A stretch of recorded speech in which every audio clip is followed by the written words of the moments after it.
Welcome back, everybody. We're the Phantom Mayonnaise coming at you today with some Fremont Brewing Space Danger. The what's good in the can, sometimes on the floor as well. But this is if you see this, the box, you can't miss it. The art on it is amazing. They throw it on the cans as well. 50% of the reason why I bought it is because of the artwork on it. It's amazing. Yeah. I actually tried to go and pick up a growler of this at Fremont Brewing one time, and it's just street parking, and there wasn't a street around that had a parking space available, so I drove around and around and couldn't get in. Wow. Great beer. Fantastic. Yeah. But anyways, today we're going to be talking about something, and we totally clickbaited you guys. We are talking about the 2015 release of Fantastic Four. I went and saw it in theaters. Was it 2015? Yeah, because I saw it last night on Disney Plus, and I was like, how can you forget this abomination? I really like Fantastic Four because it's like superhero sci-fi. Yeah. And I went with Fernstall to go see it. Yeah. And we were like, ooh. Okay, in all seriousness, we are here to talk about Star Wars, something that is very near and dear to Spencer and I. Yes. And it's one of the pillars of mayonnaise as well. It is a pillar of Mayo. It is a pillar of this friendship. It is a pillar of the nays. So, 44 years ago, Star Wars A New Hope comes out. 22 years later, Star Wars Phantom Menace comes out. Right. 22 years later, we still don't have another sequel out, but we do have Rogue One and Solo. And, I guess Disney isn't going to give us another one for a little bit. I thought this would be the year. So to make up for it, Spencer and I are here to talk about Star Wars. Give you a good sequel. Probably call it Star Wars The Last Mayo, or The Last Condiment, maybe. Yeah. And anyway, we're here to actually talk about Star Wars A New Hope, the Star Wars 4, the first one in the original trilogy, 1977 in May. And That's right, the one that started it all, man. this is, honestly, that's a great way of starting off this whole thing.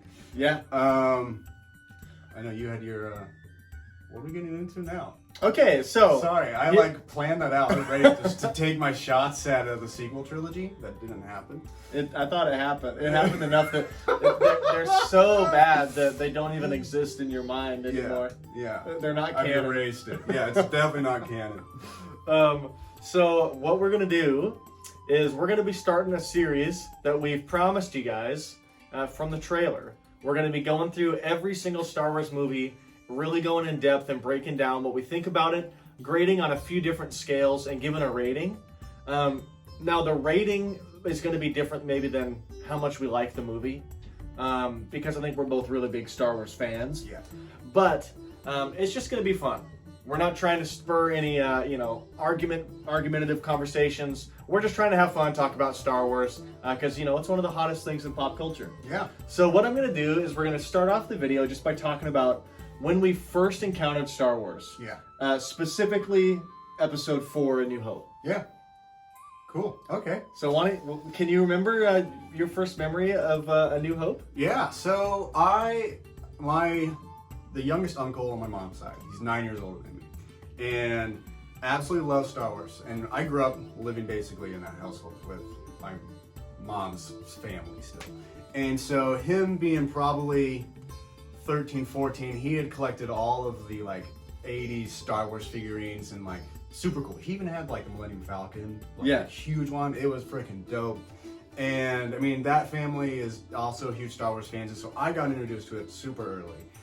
Watched it on VHS. I will never, and it's kind of funny, I rewatched it again last night. I watched the version that was on Disney Plus. So I was too lazy to put the DVD in my Xbox. That's like the digitally remastered special editions. Yes, yeah. And so, it was funny, last night I'm watching it, and I saw when Luke comes back and sees his aunt and uncle on the fire, and you see their skeletons. And I remember being young, and that was terrifying to me. Yeah. Scarred me for a little bit. And I think part of it, because I was definitely thinking about it, it's why does that freak me out so much? And it kind of freaky because they never really say how they die. And in all of the Star Wars, you never see a dead body. And so here we see Yeah, two like a burnt up skeletons. charred corpse. Yes, yeah, Yeah. exactly. And which I also kind of thought was funny as well. Like, this is the Galactic Empire, but it's the 70s, so they don't know what debit and credit cards are, because you'd think that they'd have like an evil IRS, the Imperial Revenue Service, that is like, we can just check their ledgers with Darth Accountant over here. No, they don't know that that's existing, so they have to go and torture a bunch of Jawas to get that information. Yeah. But that was my first like memory of Star Wars, of sitting down with like my uncle and just watching it together at my grandma's house. Yeah. And instantly being hooked on it. Oh yeah. Yeah, without a doubt. I love that you bring up the scene of Luke's, you know, I know, aunts and of uncles. all the things that you could be like, Darth Vader's first appearance, him coming in, like, that for whatever reason was a moment that when I think of Star Wars and their scary moments, I'm like, that's it. That freaked me out when I was a child. Yeah. Yeah. Okay, mine is it's very similar. I mean, my dad was super sci-fi nut anyways, you know, so he was very much into Star Trek, Stargate, Battlestar, Star Wars, everything sci-fi. So of course when this movie came out, you know, he was probably late 20s, early 30s, and you know, went and saw it, loved it. So he was very excited to have a boy to watch with. Yeah. So we had the VHS release prior to the special edition, so like the digitally mastered, but none of the new like added content. Yeah. Which are kind of like the one that everybody wants now. Yeah. They want the pre-doctored, pre-special edition versions. Yeah. And so that's what I had, and that's what I watched to prepare for this video. And that's really the only version I watch. I never watch any of the other ones because I think it's cool that I just have the VHS. Oh, without a doubt. That my dad gave me. So it's having a Gen 1 Pokemon. Yeah. You know? I mean, right. Card. Like, right. That's badass. So some of my first memories are just being in the room with my dad watching these VHSs. Yeah. And so, you know, I just vividly remember Darth Vader. You know, my grandma has a memory of me like protecting her eyes from Darth Vader when she would like babysit me. Yeah.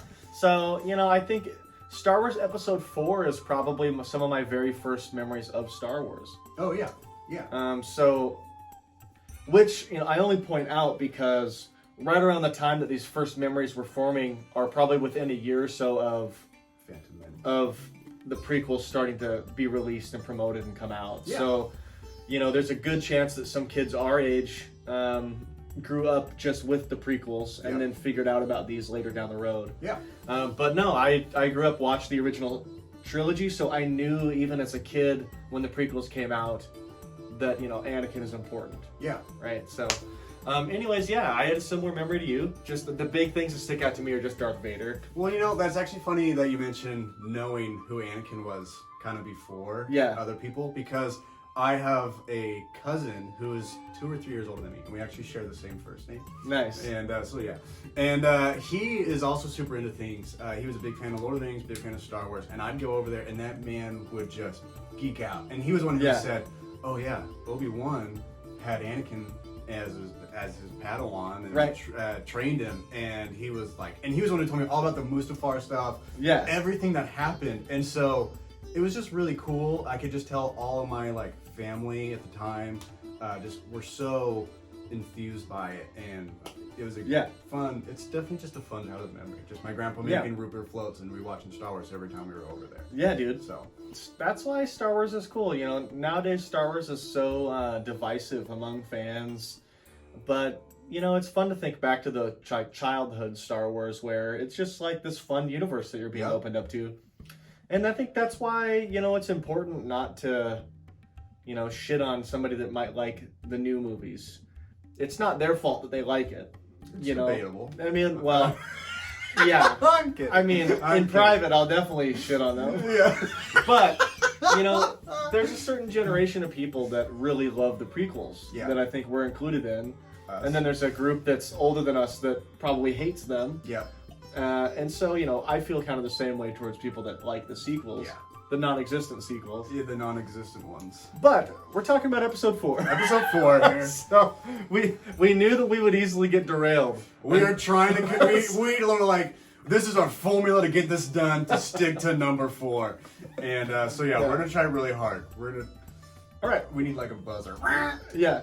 Okay. So let's move on.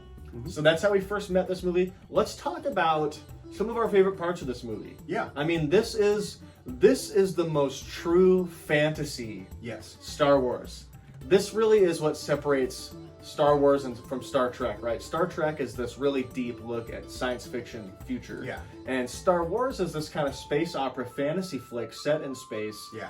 You know, and so it kind of garners some of that sci-fi Yeah. generally. Yeah. But this movie is very much like guy rescues the princess, Yes.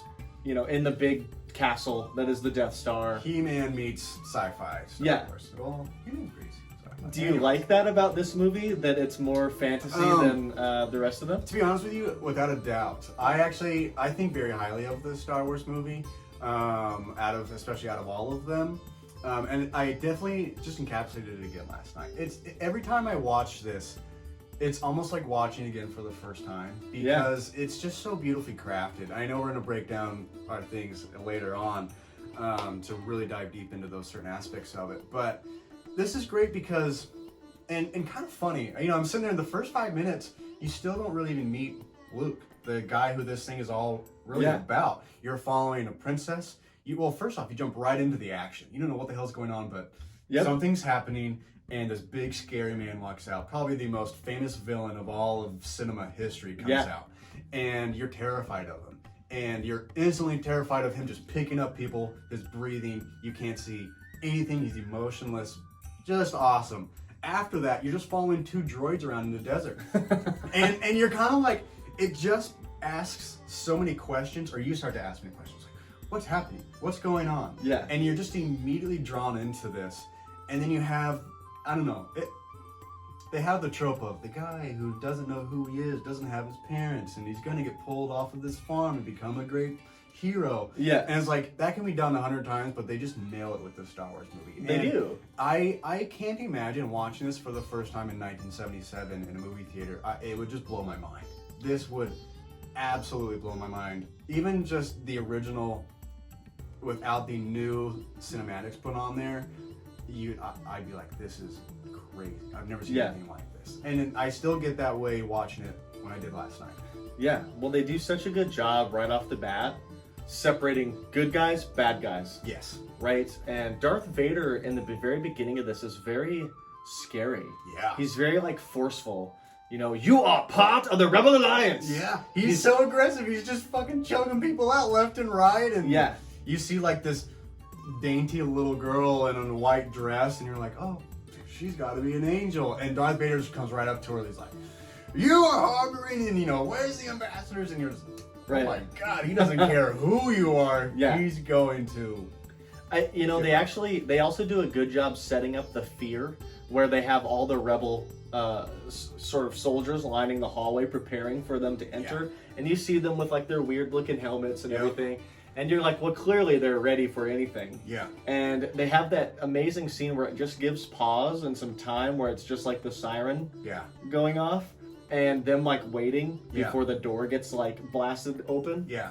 And it's just kind of fun because as a first-time viewer or even a millionth time viewer, you know, the anticipation of like what's going to happen works still to this day. Yeah. You're like, what is behind the smoke screen? What is happening? Dude, it's awesome. So yeah, the movie starts off with a big bang like that. Yeah. I think, you know, George is in all like the director's cuts. He is very much like the droids are like the viewer. Yeah. They are like who is experiencing the story with the viewer. Yeah. And they are kind of the key to our watch through. They are the Jim of Star Wars. The regular guy that you can be like, oh. Right. Yeah, bring it down to earth a little bit. Yeah. Yeah. So I really enjoy their banter. Oh, I enjoy the banter of even just getting to an escape pod. Yeah. The banter of, you know, on the planet, which way to go. Yep. Splitting up. Like, the droids are funny in this. They are like the Jar Jar Binks. They're the comic relief. It's funny because like I said, I was watching it again last night, and the two things that really stood out to me is one, I forgot how long the movie was. Like, there seems so many times where it could end. It seems, you know, when they escape the Death Star, it could have ended there. No, then they have to come back and then destroy the Death Star. I was like, wow, I forgot that all this happens in one movie. Right. And second was just how funny the dialogue was. It's not your typical, here's my setup punchline. It's just really real conversation kind of sounding. And I mean, it goes off as just really sincere dialogue with just great jokes in there. Like 3PO, which I kind of hate 3PO because he's kind of a little puss to me. Yeah. Same with Luke. Luke's a little bit of a bitch to me as well, but we can get into that later. But like, Han has some great lines. 3PO has some great lines. Like, just the chemistry between the characters and them, everything seems genuine. And I really like that. Well, let's get into like Han and Chewie. I know we're kind of just blasting through this, but that cantina scene is like one of the most famous scenes in cinema history. Yeah, and Han shot first. And maybe in your version. Maybe in mine. Maybe in yours. Maybe Disney Plus just changed it again. Did they really? The Disney Plus version is different than the special editions, which is different than the VHS, which is different than the theater. So who really shot first? That's for you to decide. Motherfucker. You know, I kind of like the idea of Han shooting first. I like the idea. I don't know when people started trying to treat Han like he's a good guy. Mm-hmm.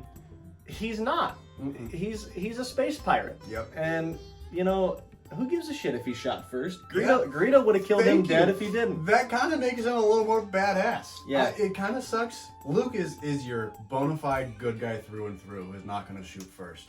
Right. Han Solo is the guy who should be shooting first. He's that rogue gray warrior of, I'm going to do what's best for Han. Yeah. And look out for number one. Yeah, exactly. I like the idea of him just going, fuck you.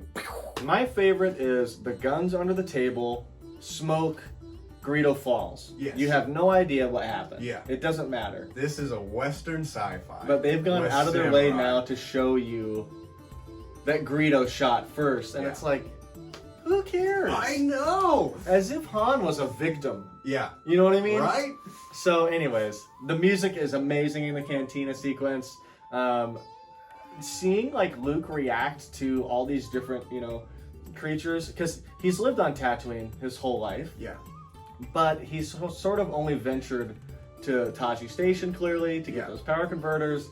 Or he's, you know, maybe, obviously they've spoken to the Jawas before, but he's kind of seeing the rough and tough people of Tatooine. Which is really funny because when you check him on the farm, he's like, Uncle Ben! Or, oh man, I was gonna go to Taji Station for some power converters! And like, he totally just sounds like this whiny little 16-year-old who's like, Dad, I need the keys to the speeder! I know, they're like, we need you for one more farming season. What? I have to do chores again? Right. But I wanted to join the pilot school. Yeah. It's like...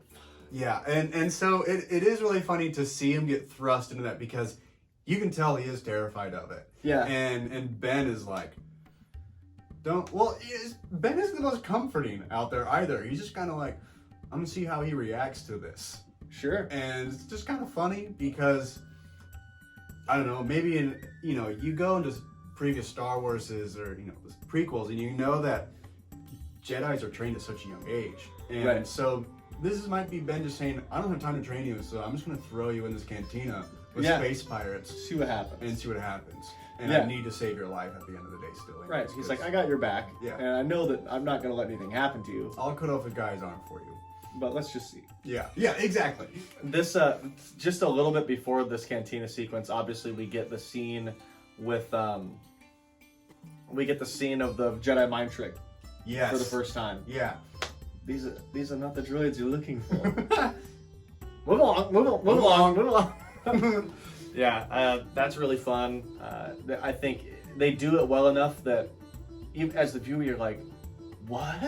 Well, that's actually a good point. This brings in so many cool things in such a short amount of time. Right off the bat, spaceships. Then you're inside the spaceship, a laser sword. Yeah. Then you're on this desert planet. You're seeing brand new creatures, brand new aliens. You're seeing these cool speeders. You're seeing like the sand crawler. And then you're getting the opposite side of, okay, we've seen the guy who wields this red laser sword. And now we're getting this good guy. And oh shit, now he has some mind powers too. There's just they introduce a lot of things to keep you like, whoa, this is really cool. The whole Yeah. So, what do you think? There's a really important scene where Luke and Obi-Wan are sort of talking about Anakin. Mhm. And Obi-Wan sort of tells Luke that, I served with your father in the Clone Wars, and this was his lightsaber, and, I want you to have it, and yada, yada, yada. He talks about how Darth Vader killed Yeah. Luke's father. Yeah. And kind of sets up this sort of revenge storyline Yeah. that we are supposed to believe that Luke is sort of going after late in this story.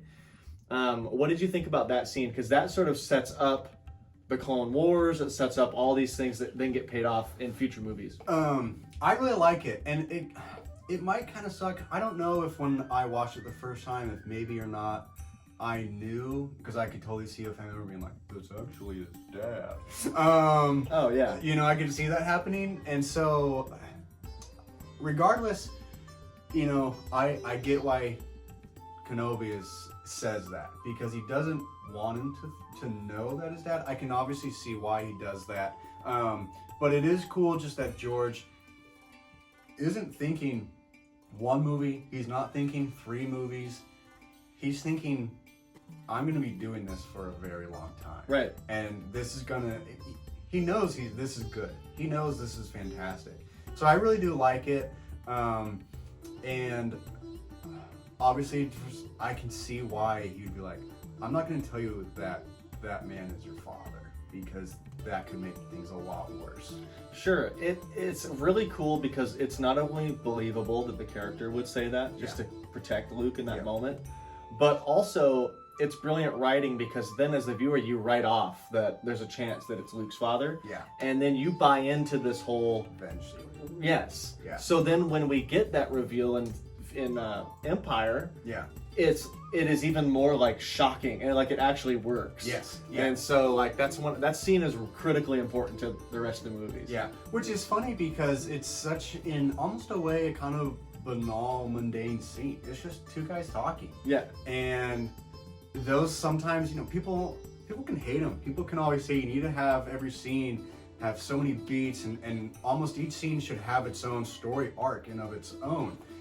And not really. If you can deliver it with great dialogue, with great information that's not just pouring out a bunch of background information, you don't need to have this fantastic, well thought out scene with tension and release to do something like that. Yeah. So, I don't know. I do like it, especially when you have so many questions of who is Ben Kenobi? Who is Luke Skywalker?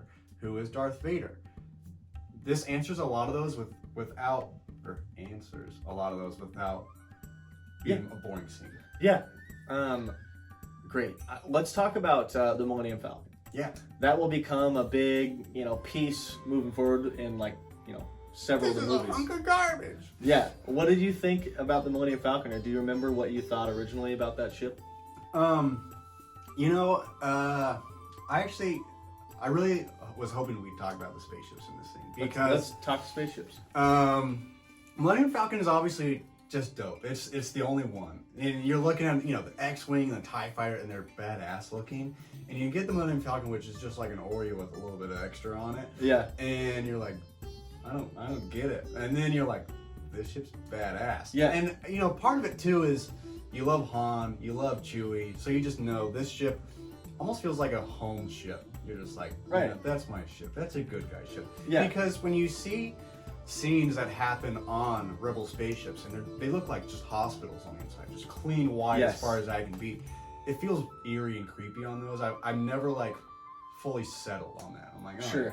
But when they're just playing chess, the monster chess on Millennium Falcon, I'm like, yeah, anyone could hang out on the ship and have a good time. So I love that.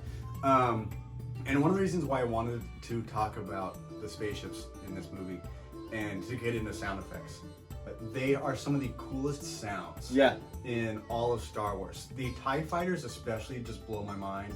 Their noise of them flying is amazing. I love the X-Wings fighter or their blaster sounds. They just sound like exactly, they're really cool. Yeah. And I'm watching again last night, and I was typical Friday night. I'm playing Minecraft, and I'm watching this on my iPad, and I just hear the and I'm like, oh shit! I knew exactly what it was. I was like, "There's a TIE fighter flying," and I immediately have to look over because these ships are so cool. Dude, Every other ship, you know, when you look at any sci-fi, they all look or resemble somehow a rocket ship, and these things take your imagination into any realm. This doesn't have to look like the frickin' space shuttle that's getting launched out of Florida. I mean, this is, they can look like an X or a Y or whatever the hell you're gonna call this, an H with a circle in the middle, and they'll fly. It's really fun. It's really cool. Dude, yeah, the ship design is cool. Like,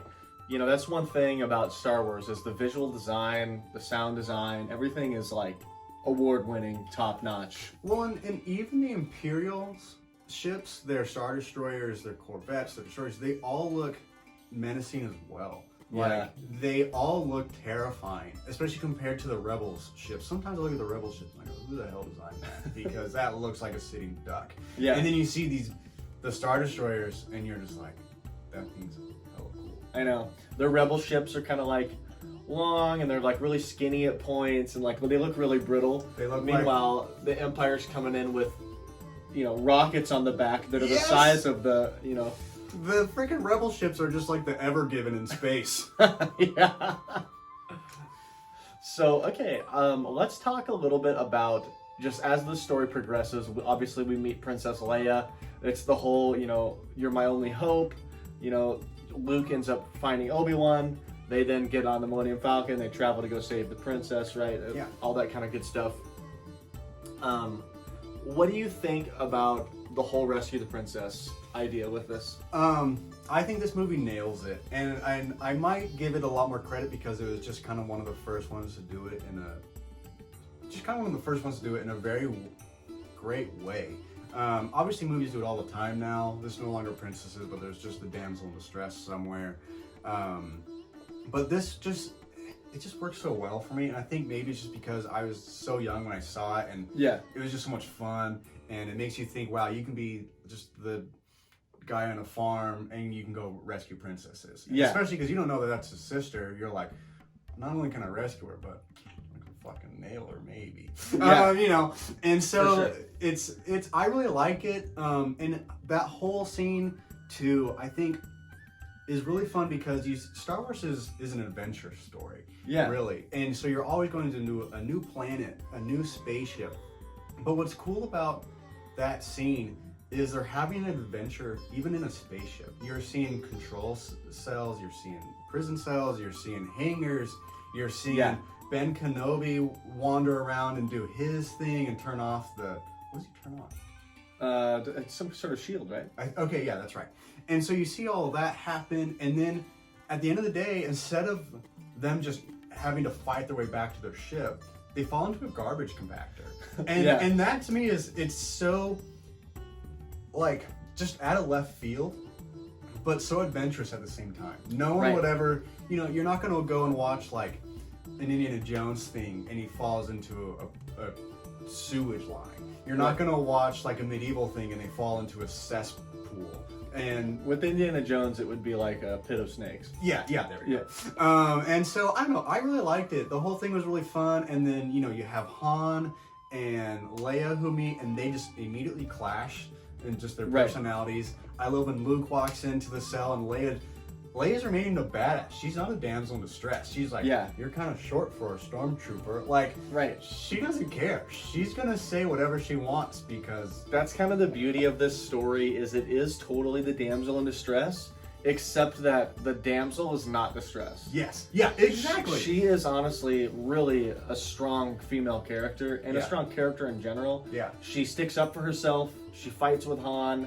You know, she doesn't need Luke to save her. Yeah. She grabs a gun. Yep. Yeah, she's really She's not cool. afraid to jump into a garbage compactor. Like, no. Yeah, I don't know. You immediately like her as well because she is a strong character. Just as strong as the guys. She like immediately gets respect from like Chewbacca. Yep. Which I think is kind of funny. You can tell that Chewbacca sort of is really wary of you know, certain characters. But with Leia, he's like, I'll protect her. Yeah. He's like, I got you. Okay, well then let's talk a little bit about not to jump too far into it, but there's kind of two major climactic moments. There's the moment of the lightsaber battle between Obi-Wan and Darth Vader, and then there's the Death Star trench run. Yeah. So let's talk a little bit about both of those. Okay. My initial thoughts on Ben and Vader. Obi-Wan is my favorite Jedi. So I absolutely love him. Yeah. What's his name? Alec McGinnis? Yes. Plays it amazing. I really love him. He just does such a good job. It's kind of unfortunate. I would say like this is a top 3 lightsaber battle in Star Wars, but then you have Revenge of the Sith that comes out and has 3 of the best Star Wars battle scenes in just one movie, or you have Duel of the Fates. And so it just sucks because I wish the swordplay was just cooler. Yeah. And that could be a thing because I don't think even when you see 5 and 6 when Luke and Darth Vader go at it sword to sword, they don't have the ability, I think, to just have a really cool sword battle. So I think that probably inhibits it a little bit. But just to see Kenobi still old as hell, seeing his Padawan and just looking at this machine monster, and just having the confidence and the clarity and the calmness of just being like, you can strike me down and I will still be more powerful than you. Like, he's not afraid of death. He knows what's happening. Just the complete confidence of, I can parry everything. I'm buying time for the guy who's going to do all of this to bring you down. And if that means I have to die, then I don't know. It's very noble. It's a very noble scene. And obviously I am like, Kenobi. I know. But it's a great. But great you know, scene. it's not. It's only his physical end. Yeah. It's it's not the end of the character. And I think that while this scene is a little bit lacking in choreography, only because they would then outdo it over and over again. Yeah. But this scene has a lot more weight to it than some of the other ones because it's. And the prequels honestly even add more weight to it. Yeah. You get this battle between master and apprentice. Yeah. And it's the dialogue makes this fight. And I think the art direction of like this is much more of a visual, artsy sort of fight where you get the different colors of the lights and the faces and it's very much like that rather than like action quick. The blue and red, oh man, they great color choice. They just clash so well. Good guy, bad guy. Yeah. You can see what's going on. And great that you brought up Master and Apprentice fight because when they fight in 3, Revenge of the Sith, it's Obi-Wan wins physically. Yeah. And then this one, Vader wins physically because he beats his physical self. But Kenobi wins ultimately still. Yeah. I mean, he's like, you beat me, but you didn't. Like, I gave this to you, really. Yeah, I'd agree. And so, I don't know, I think, especially when you find out, Anakin is just so filled with rage, and then you see him, like, stomping at the cloak, like, where did he go? Like, he's just disappeared. Right. You're like, oh, he's fucking pissed. And you can tell this is a guy who still doesn't feel satisfied for what happened on Mustafar. Of course not.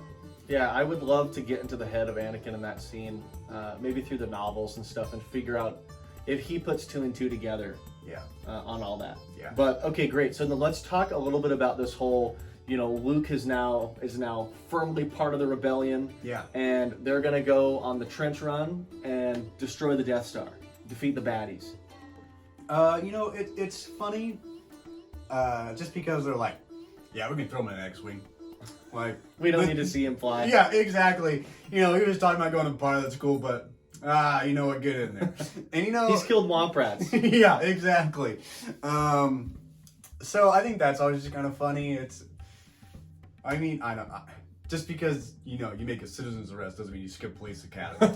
Right. And so... Hey, these are desperate times. And it could be. You see only like 20 X-Wings go up against this planet of an enemy. So I could definitely buy that scenario. And so I've always just kind of thought that's kind of comical. But, I don't know, to me...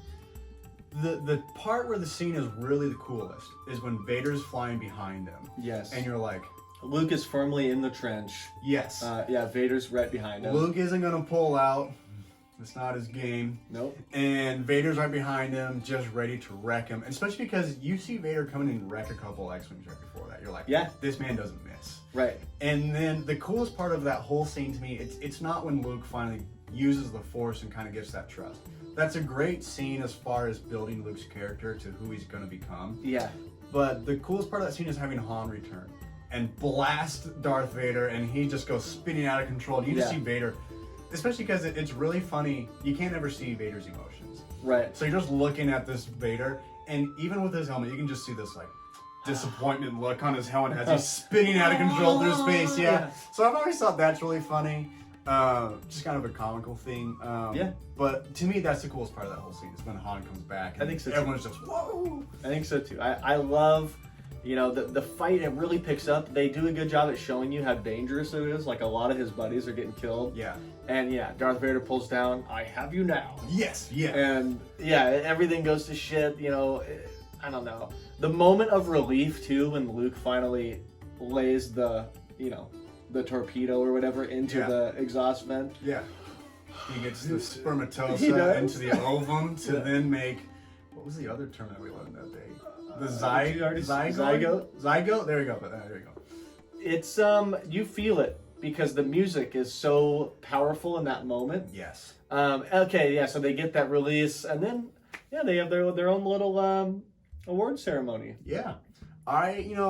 Maybe we can jump into music if you're ready. Let's say, yeah, so we've kind of talked about some big points. Let's hop into some of the bigger details. So let's go. Let's start off with music. John Williams doing the score here. Just flat out amazing. I absolutely love it. The music is perfectly timed through everything. When you see Luke looking at the most, I don't even know how to describe it. It's just such a famous... The Twin Sons. The Twin Sons. That scene is just such a cool, powerful scene. Even though you kind of really don't know a whole lot still, you're just like, this is a kid who is just going through a lot. Well, it's like the start of the journey. It's like the transition point. Like, my life here is over. Yeah. And there's music there, and it just hits you with that perfect scene. John Williams does such a good job of capturing everything that you really want in it. Every emotion. You get terrifying music when it's Vader. You get the Force theme song of when and that Force theme song isn't like this hyped up theme song. It's almost kind of a very touching song. It's swelling. It's great. Yeah, and that makes it really cool too. It's not the badass immigrant song that you have in Thor 3, which great movie.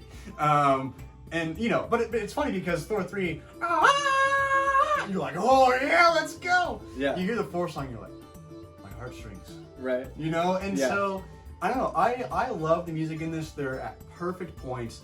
The music is hitting every emotion that you want it to, and I can't speak enough for it. I did John Williams' song music book when I started playing saxophone, and he did so many things. He did Harry Potter, Star Wars. He did a Star Wars or a Superman theme song as well. He did the original Christopher Reeves Superman. Yeah. He also did Jaws. He did Indiana Jones. Yeah. He did like freaking almost everything that's iconic and that's timeless. And I loved it. I played the hell out of those things. Yeah. The only song I think I might have played more was the Pink Panther theme song. Yeah. That song is great. That's great on saxophone. Yeah. So yeah, that's my thought on the music. Yours. Yeah, I mean, obviously, John Williams is probably up there with one of my favorite artists of all time. His stuff is so iconic, and what separates him from other composers is his ability to make unique things that perfectly match the tone of the movie. Yep. And we'll talk about him more through all the movies, but he was able to adjust it just enough for the prequels to make it, distinctly prequel music. Yeah. While still hearkening back to this. And I mean, you can't even knock this tour one bit because it's the original. Well, it's also going back to the Cantina song. It's almost like not only is he matching emotions, the time in the movie of what's going on. Mm-hmm. You look at the Cantina thing, and he's like contributing to this world building that George Lucas is making. Yeah. And because you get this dun dun dun dun dun, and it's fun, and you're like, it just sounds familiar as like fun bar music, but you've never heard it before. You're like, this is sci-fi bar music. This sounds great. Like, hell yeah. I don't know. I love that too, because he can score the movie and help world build. Yeah. No, it's a perfect soundtrack. He killed it. Yeah. There's nothing wrong with this. It's in fact, it's better than nothing wrong. It's just like, it is perfect. Yeah. Around every corner. Yep. And yeah, can't say enough about this soundtrack specifically. Yeah. Okay, well, let's talk about effects, because one thing that Star Wars, especially Episode 4, is really known for is their breakthrough on practical effects, their model building. They did so much practically that, ILM's creation and everything like that, it changed movie making forever. Yeah. And so let's talk about visual effects, sound effects, everything like that. Well, and it's funny because I watched the upgraded version last night. And it's really funny. I'm looking at Jabba, the scene where Han kind of meets Jabba, which also, I love that Han just walks over Jabba, that scene, and Jabba's like, "Roar!" And I love that. I think that's so funny because Han also doesn't give a shit. This is a terrifying slug surrounded by bounty hunters and and Boba Fett. Yeah. And Han's like, I got the vest, bro. I'm gonna step on you. I love that. But I'm looking at Jabba, and it's crazy how much better he looks in this. You're like, wow, he looks great. And then you go and look at it originally done. He still looks great. Oh, for sure. And when you learn like how much of this is made by either miniatures made or matte paintings, it's phenomenal. I mean, it's mind blowing, really, that they were able to make something that looks so realistic with really cinematic, primitive resources. Oh, yeah. And so it blows my mind looking at the original one, and you're just like, this is so good. You can look at like what's the Will Ferrell movie, like Land of the Lost? Yeah, Land of the Lost. And you can look at the original TV show of that and see like the strings and the zippers on people's costumes. Right. And then you look at this and you're like, this could be in another galaxy far, far away, and just some guy with the camera. Yeah. Like, this looks amazing, phenomenal. Yeah, it's incredible. Like you said, they use stop motion, they use everything under the sun to make this movie in budget, and they absolutely killed it. Yeah. George self-funded the movie. He couldn't get any studio to buy this movie. Yeah. So Fox agreed to do it if George paid for it and did it all himself, and so he did. Well, and I love that picture of him where he's standing in the studio surrounded by all the miniatures. Yeah, that's a great photo. It's such a cool thing because you really get to see how this movie was made and just what they used to make something so realistic and ahead of its time. And it's not. I mean, it's like we could take any of these action figures you have in your room, and it's like he would still make that look like a real movie. Yeah. No, dude, it's incredible. Even the sound design we already touched on a little bit. Yeah. Everything's unique. Everything's in universe. There's nothing that's recycled. I mean, there is, but this really catapulted sound design. This catapulted visual design. This catapulted everything. And every movie judged themselves when it comes to effects on how they rated based on the original trilogy. Yeah. So yeah, I think effects-wise, this movie knocks it out of the park as well. Yeah. What do you think about like acting and dialogue in this movie? I love it all. I know I kind of touched on a little bit earlier, which is kind of like their banter and stuff, and you did as well. I love the banter. Every word said in that movie is meaningful. There's no like useless dialogue. Even what could be just the joke isn't useless. It's still them, just you're learning their character. Yeah, a lot of that is the C-3PO R2-D2 stuff. Yeah. The banter between a droid that can't speak words and a droid that can, and their interplay. It's like, yes, that's not like important to the plot. Yeah. But it's important to the tone. Yes. Of those characters. Yes. And so I don't know. I love it. I think all the actors are perfect for their roles. Like I said, Luke, I'm still just like, whine. You just are such a whiner, and that's nothing against Mark Hamill. He's great, and I love his screaming when he's in the trash. Like, 3PO! 3PO! I know, yeah, and it's really funny. So he does a great job. The lines are fantastic. Like I said, just every line, every word in it is meaningful. There's no just useless dialogue to me. So I really like it. Yeah, me too. I think I agree 100%. It's perfectly cast. You know, they'll figure out the issues with Luke and nail them for like episode 6. Yeah, it looks a lot better by then. They make him look really badass in the last episode of season 2 of The Mandalorian. It only took, It only took 41 years. 3. Yeah, I think this movie's great. I'm ready to give it a rating. Yeah. Oh yeah. Without a doubt, me too. Okay. Well, let's start with you then. You're the guest. I'm just kidding. You're the co-host, but I am the guest. This is now my show. I'm gonna go start a Phantom ketchup. All right. Oh. Actually, I'm a barbecue sauce, so I'm gonna start a Phantom barbecue. Phantom barbecue. What's the opposite of a phantom? Ghost. I'm gonna start a ghost barbecue. Ghost barbecue. Fuck your page up. This is one of my all-time favorite 3 Star Wars movies out of all of them. So I'm gonna have to give it a 10. To be honest with you, I'm gonna give it a 10 as well. 10 sabers. 10 force chokes. Yeah. Force choke me, daddy. Yep. 10 out of 10. I mean, this movie is the one that started it all. Yep. It exceeded expectations. It's super low budget. Yeah. It's really well done. It changed film history. The acting's perfect. The music's perfect. Everything's perfect. Yeah. It's a fantastic movie. It's perfect. And it honestly, I almost think that this movie in modern age gets forgotten about. Yeah. Because there's more exciting ones. Yep. There's, a lot of people with the original trilogy will watch 5 because Yeah. it's like the most iconic. Yep. And they kind of forget about this one. And this one's so perfect because it can be completely self-contained. Yep. You can watch this. You'll never have to watch another one. You have everything you need to know. Yep. And so I would say, this was the first one that came out. And for first-time watchers, this is honestly still one of the best ones to start with. Yeah. You really only have like 1 or 2 options. But this one nails it. It's self-contained. Yeah, it's you can't say enough. And you bring up a good point. I think it is forgotten compared to probably the most iconic Star Wars moment in 5. Right. No spoilers over here.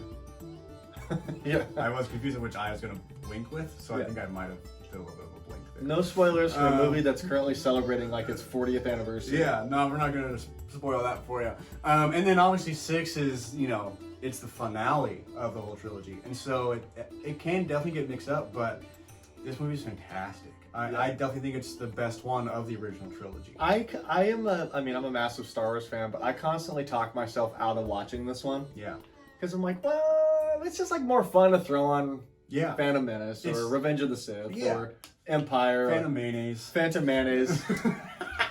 But on watching this last night, I'm just once again reminded for the gazillionth time that this movie has so many legs to stand on. It's so fun. Yeah. It kept me hooked as a child, and it kept me hooked as an adult. And I think it's that fantasy angle that this one plays at more than the rest of them. Yeah. That just makes it fun. Yeah. So 10 out of 10 here from Phantom Mayo. We're going to be keeping this going. We're going to be reviewing both of the original trilogy movies here, just the 2 of us. And then we're going to be bringing in some guests to try to tackle the prequels and the non-existent sequels. Well, when they come out, we will find a guest. And and if you guys want us to, we'll talk about the story movies as well. Yeah. But I'd love to talk about Rogue One. Okay, well then we'll talk about them. There we go. So thanks for watching, everybody. We appreciate it. Let us know your comments down below. I don't know if you've said that already.